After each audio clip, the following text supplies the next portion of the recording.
To install the joist floor on light steel frame walls, you must place the joist directly above a stud of the wall, 400mm center to center, or as indicated on side drawings.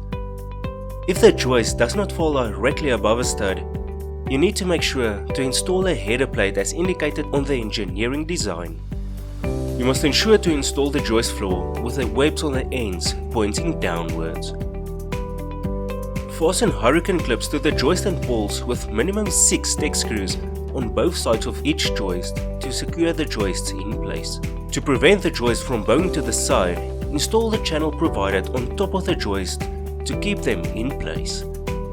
Tie a bracing strap over and under the joist about 2 meters apart in opposite directions to secure them in place. If you have any queries, please visit our website at siteform.co.za.